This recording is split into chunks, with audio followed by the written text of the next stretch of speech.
Welcome to the Physician's Guide to Financial Wellness, the podcast dedicated to helping physicians in Michigan turn their professional success into financial success while enjoying life along the way. And now, here are your hosts, Andrew Mushbaugh and Trent DeBruin. Hi, everyone, and welcome to another episode of the Physician's Guide to Financial Wellness. This is Trent DeBruin, and I'm joined, as always, by my co-host, Andrew Mushbaugh. And today, we're going to walk you through a checklist for reviewing your tax return. All right, to our wives, if you're still listening, you surpassed our expectations here. Very true. We thought the title would have been enough of a deterrent. Well, I've actually been impressed how loyal Jenny has been to listening. Yeah, same with Jen. We do appreciate the support since we know it's not the scintillating content that's bringing them in. Very true. All right, well, sorry for the derail. We can get back to taxes here. So back on topic, we just passed the April 15th deadline. And at this point, most of you have filed your 2021 tax return and have the completed version in hand. And while people tend to focus on that bottom line number of whether they owe taxes or will receive a refund, there's actually a ton of useful information contained in your tax return if you're able to read and understand it. And we know that tax return isn't the most intuitive document with the many pages of forms with different names and countless lines with various numbers. So for today's episode, we're going to help you decipher your return by walking through some of the key items, how to interpret the important information, and some of the most important things to check on your return as they pertain to your overall finances and potential planning opportunities. In terms of the format, we'll start with page 1 of the tax return and move through it item by item for the key areas. So there'll be a shorter discussion for each of them, but hopefully it's not too much of a rapid fire format. This certainly isn't meant to be an exhaustive list, but you can think of it as the 80-20 rule in terms of the most important things to check. And one other thing to note, the actual format of the tax return has changed over time and will likely change again in the future. So the line items and numbers we share today are for the 2021 version of your tax return, but there's no guarantee, for example, that line 13 next year will be the same as line 13 for 2021. And before we get started, as always, when talking about anything tax related, we do have to give the quick compliance disclaimer that this discussion is for informational and educational purposes only and does not represent tax advice. And Andrew, I know Jenny's a dedicated podcast listener, so has that translated over to an annual tax return review as well?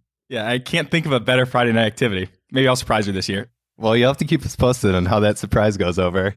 Oh, I will. Well, why don't you kick things off by diving into the first item on the list? Sure. So the first thing to check is at the very top of Form 1040, which is the form for the U.S. individual income tax return and is page 1 of the actual tax return for most people. And that's simply your tax filing status. This is where you'll see different options like single, married filing jointly, married filing separately, etc. So you want to make sure the correct box is checked. And just to give a little context, your filing status is important because it impacts how taxes are calculated for your household. For example, for married couples, because of the way the tax brackets work, you tend to pay less in taxes by married filing jointly as opposed to married filing separately. So in that sense, there's a penalty for filing separately rather than jointly.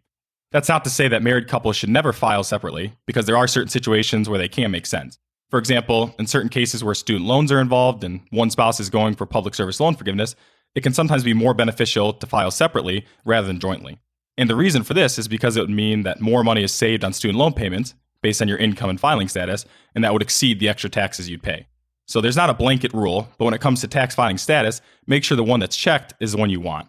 And if you're a married couple who is filing taxes separately, make sure that's intentional and there's a reason for doing it. Another item to check on the first page of your 1040 is your dependents. So if you have children or other people who you're able to claim as dependents for tax purposes, make sure they're listed on the return in that middle section of page 1 of the 1040. This is another one of those basic checklist items, but it's important because the number of dependents you claim impacts how your taxes are calculated, the rebates and credits you're entitled to, and how much you ultimately have to pay in taxes. So you want to make sure you're receiving credit for any eligible dependents. Now, moving down the tax return and getting into some of the financial information, line 1 is where your wages and salary are listed. So if you work for someone else rather than being self-employed, this is where your compensation from your employer is reported. And a big thing to check in this area is your contributions to your employer retirement accounts.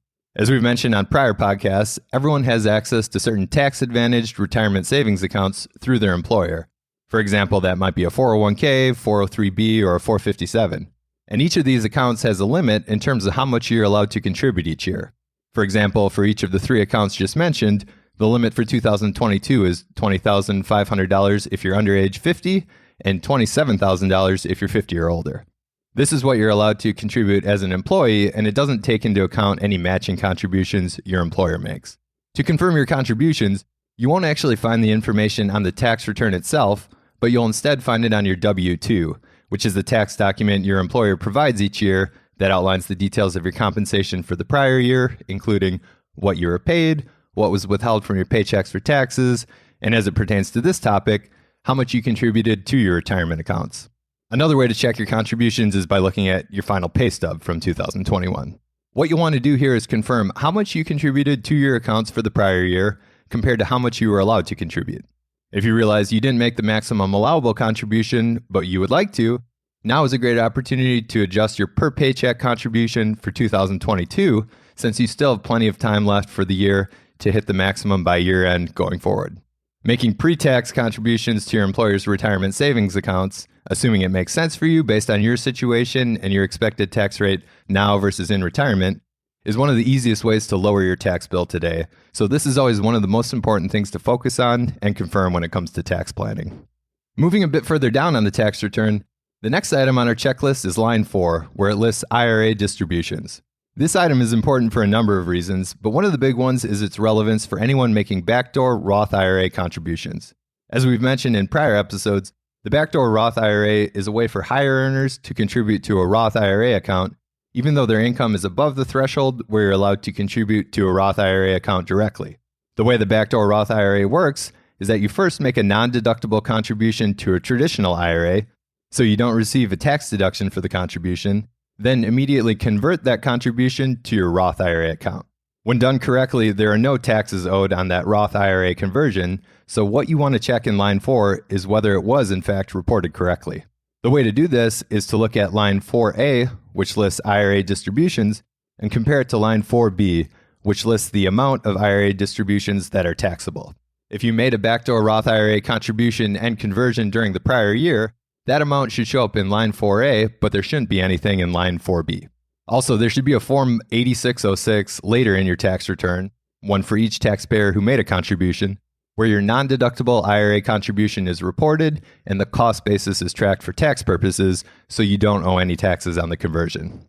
For example, if you and your spouse are age 50 or older and both made the maximum allowable backdoor Roth IRA contribution, which was $7,000 for each person, and conversion during 2021, and that was the only IRA activity you had for the year, you would see a value of $14,000 in line 4A and nothing in line 4B.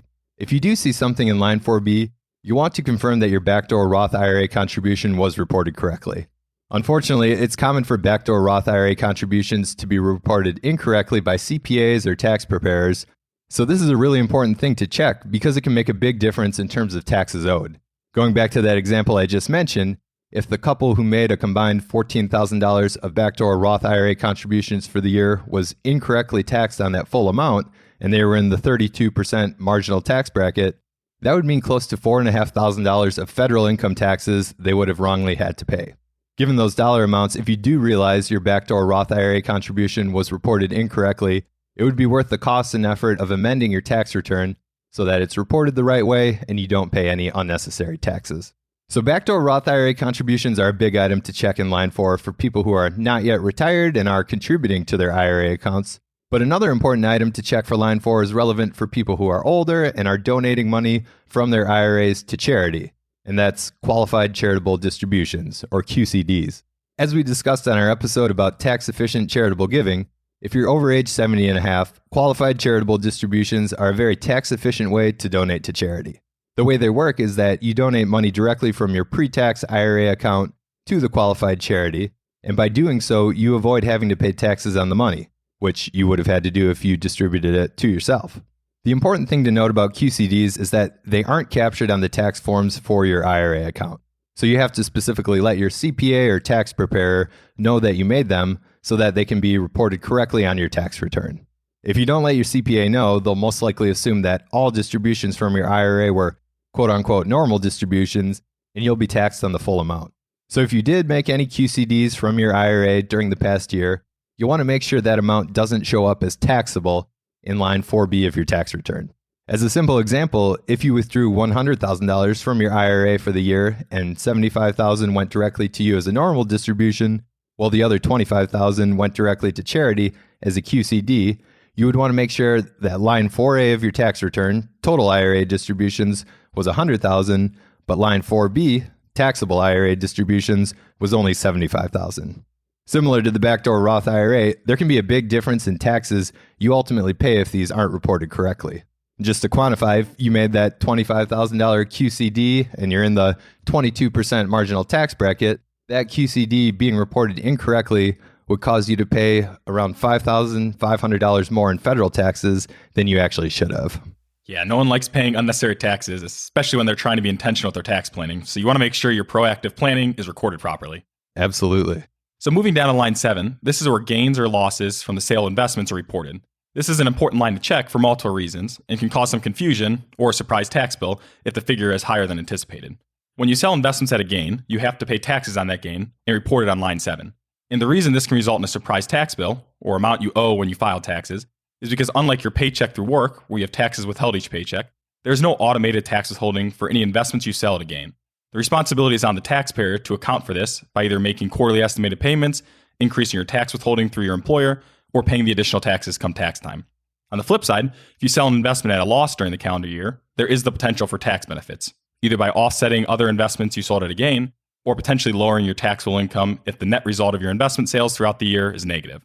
So if you see a negative number on line 7, that means the net result of your investment sales throughout the year resulted in a loss, which at least from a tax perspective is a good thing and lowers the amount of income you have to pay taxes on. And if you see a negative $3,000 here, that means you had losses from the sale of investments in excess of $3,000. So a negative $3,000 is the most you'll see on line 7 because it's the maximum allowed deduction you can take in a given year, but that doesn't mean you won't get any future tax benefits from losses in excess of $3,000.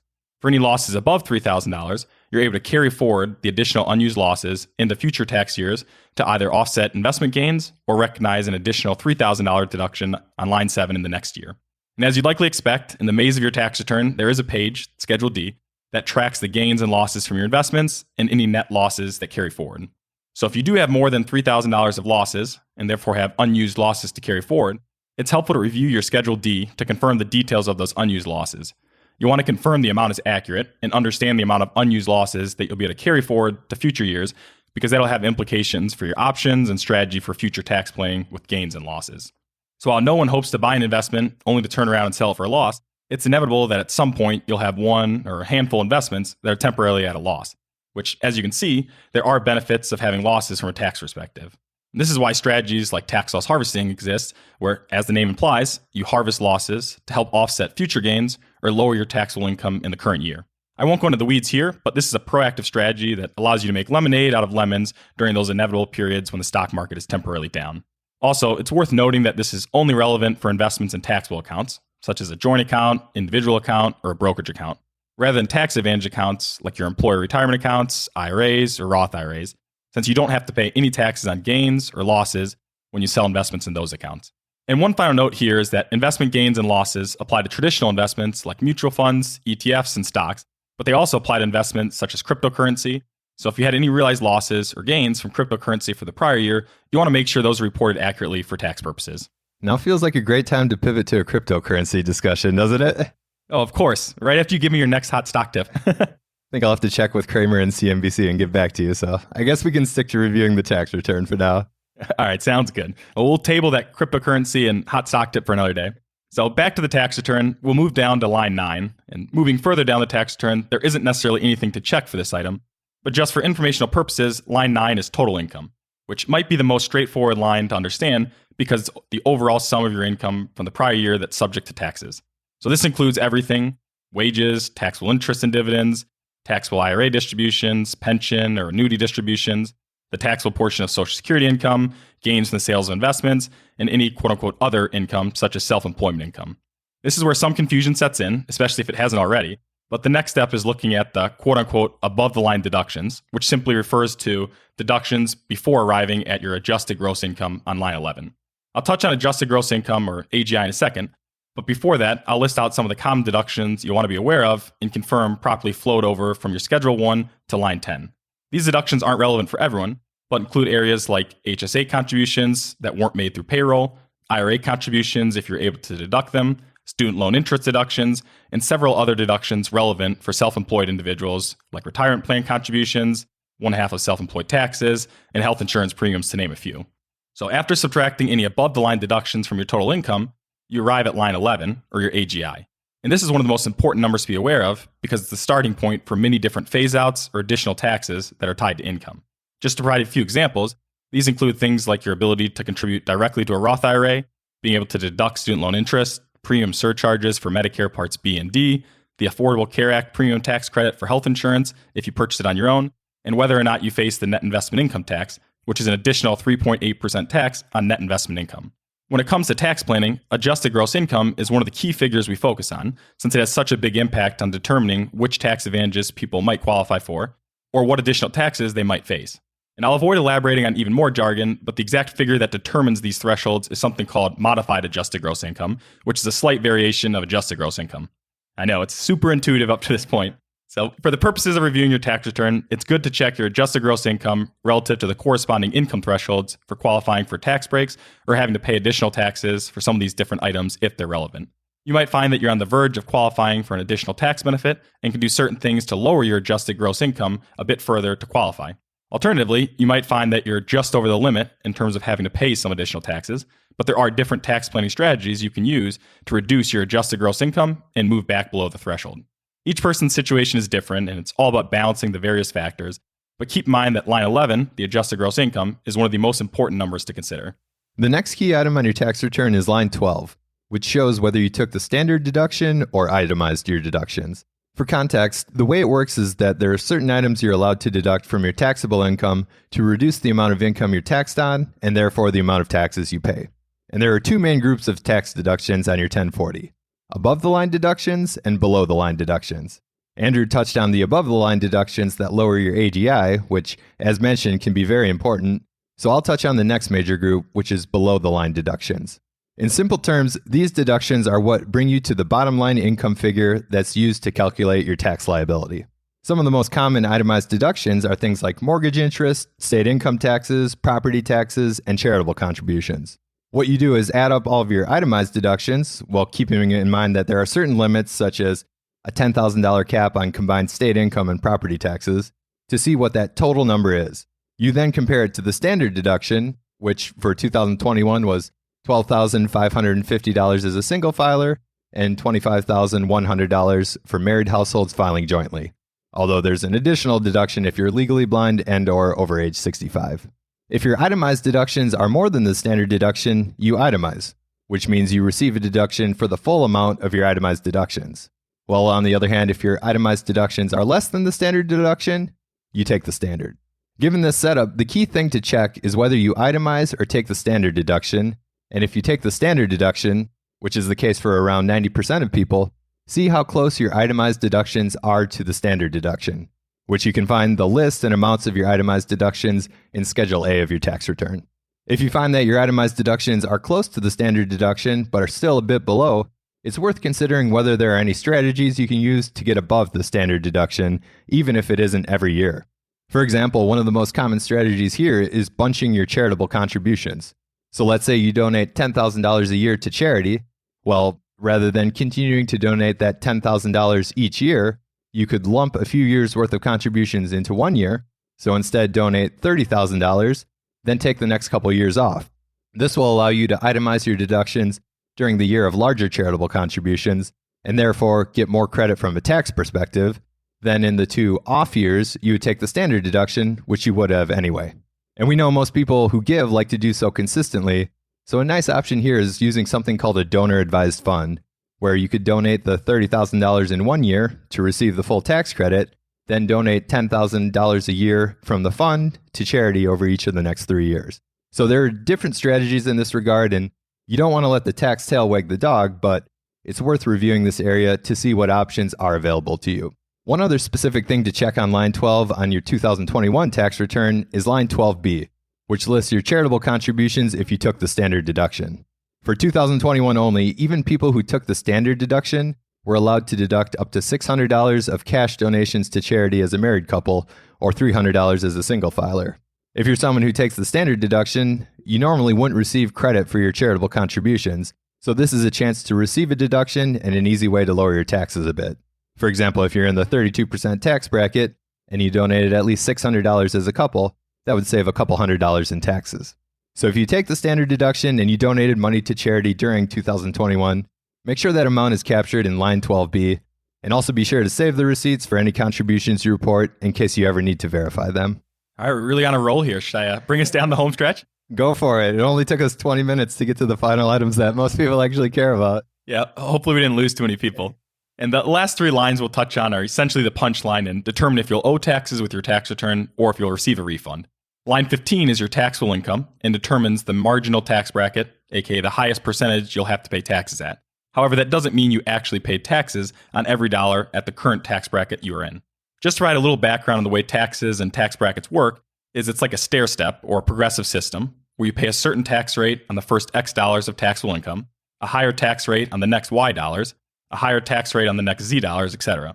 For example, for a married couple filing jointly, in 2021, you paid a 10% tax rate on the first $19,900 of taxable income, a 12% tax rate on taxable income between $19,900 and $81,050, a 22% rate on the income between $81,050 and $172,750, a 24% rate between $172,751 and $329,850, a 32% rate between $329,850 and $418,850.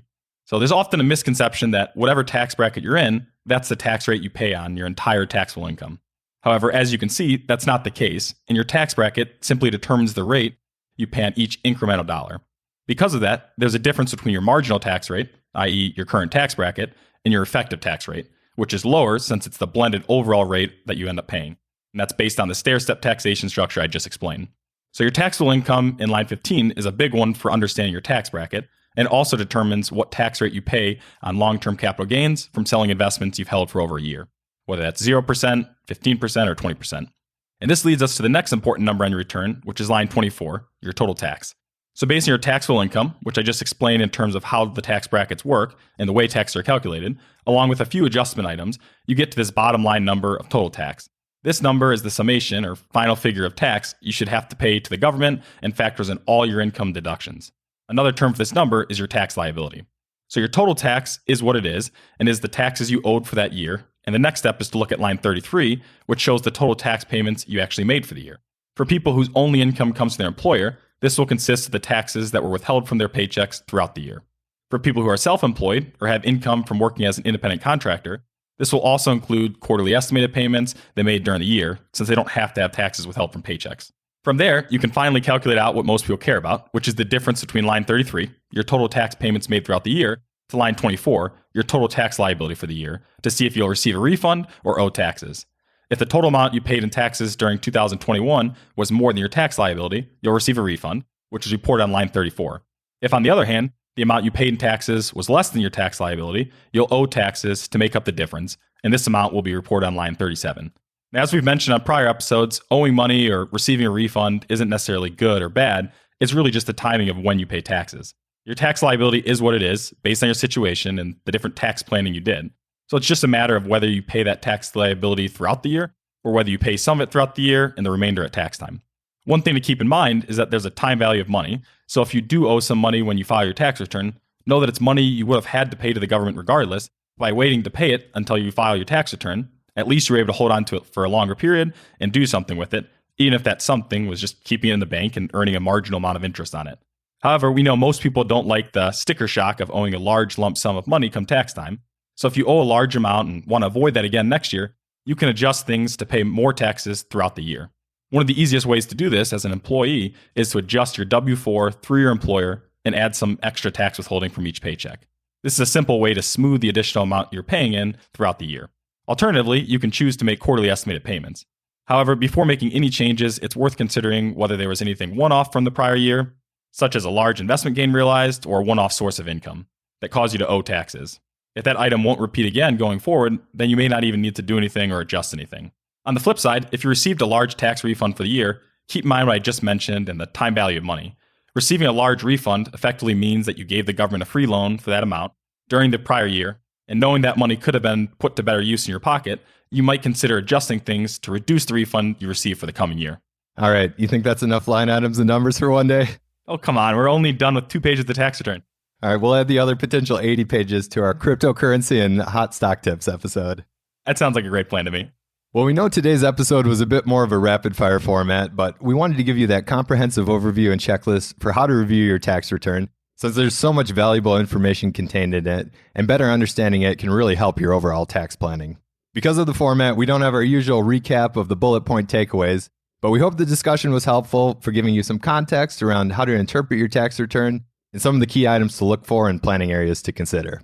As always, we appreciate you joining us for another episode, and if you want to check out the show notes, you can find them at the podcast page of our website, mdwmllc.com/podcast, and feel free to email us at info@mdwmllc.com if you have any thoughts you'd like to share or questions you'd like to have answered. Take care, everyone, and we'll look forward to talking to you again soon. Want even more ideas, tools, and resources on how to make smart financial decisions?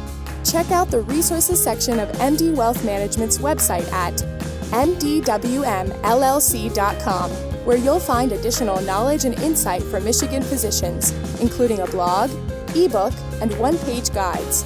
While there, you can also schedule a 15-minute conversation with Andrew and Trent to learn more about what it means to work with the firm and how they serve physicians. If you've enjoyed the content, please leave a review on iTunes and share with your friends and colleagues. Thanks so much for listening. Andrew Mushbaugh and Trent DeBruin are certified financial planners, principals, and co-founders of MD Wealth Management, a registered investment advisory firm in the state of Michigan.